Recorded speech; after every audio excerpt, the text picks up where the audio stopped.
Hey guys, welcome back to my channel Bong Tina. দেখো আজকে আমি সকাল সকাল বেরিয়ে পড়েছি। আজকে আমার একটা খুব ইম্পর্টেন্ট কাজ আছে।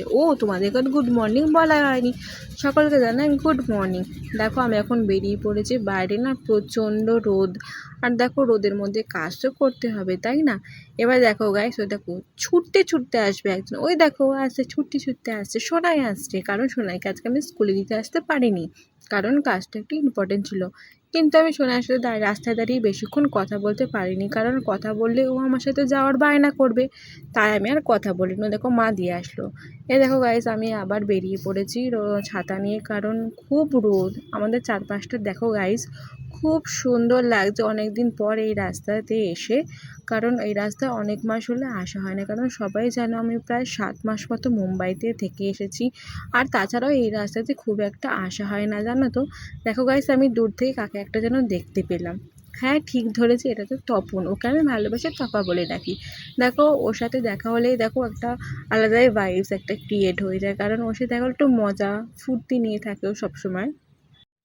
এবার ও আমাকে বলছে, কী রে কী করছিস? তাই আমি বললাম যে এই যে ব্লগ বানাচ্ছি। ও বলছে, ও ব্লগ বানাচ্ছি, ও কর কর। আমি বলছি এই এই এই তাড়াতাড়ি আমার ভিডিওতে একবার হাই বলে দিই। দেখো আবার হাই বলে দিল। ও বেশিক্ষণ দাঁড়াতে পারলো না গাইস, একটুখানি মজার মতো কথাবার্তা বলে ও চলে গেল। ও বললো ওর নাকি একটা ইম্পর্টেন্ট কাজ আছে। তাই ওনার ঠিক আছে, যা টাটা বাই। দেখো আমি ওকে একটা লাথিও দেখে নিলাম। হ্যাঁ হ্যাঁ হ্যাঁ, এইভাবেই আমরা চলে গেলাম। এই দেখো যাচ্ছি, এই হচ্ছে রাস্তা। এই রাস্তা দিয়ে আমি এখন যাব। অনেকটা দূর যেতে হবে গাইস। ভালোও লাগছে অনেকদিন পর কাজবাজের মধ্যে ঢুকে, কারণ মনটা একদমই ভালো ছিল না। কাজবাজ করলে মনটা একটু ভালো থাকে। এই দেখো যাচ্ছি যাচ্ছি যাচ্ছি। এই মদিনা মসজিদের কাছে ওই দিদিটা, যে দিদিটার সাথে আমার টিম আছে, ওই দিদিটার সাথে আমি কাজ করি।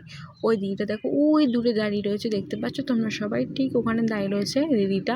আমার জন্য প্রায় অনেকক্ষণ ধরে অপেক্ষা করছে। ওই মাঝখানে একটু কথা বলে ফেললাম না, ওর জন্য একটু লেট হয়ে গেল। তারপর দেখো দিদিটা খাতে হাতে বললো, তারপর আমি চলে এলাম। এই দেখো গাইস, এবার ছাতাটা নিয়ে নিই, খুব রোদ। আর দেখো আমি কি কাজ করছিলাম, আমি প্রত্যেকটা বাড়ি বাড়ি ঘুরে, এটা আমাদের শেষ বাড়ি ছিল অবশ্য, বাড়িটাতে ঘুরে লেপ্রসি সার্ভে করতাম। লেপ্রসি সার্ভে মানে হচ্ছে সবার গায়ে কোনো দাগ আছে কিনা সেটা প্রত্যেক বাড়িতে গিয়ে আমাদের দেখতে হচ্ছে। এই বাড়িটাতে আমাদের অনেক টাইম ওয়েস্ট হচ্ছে, কারণ কিছুতেই বেরোচ্ছিলো না। ওই লোকটা গেল, তারপর বেরোলো।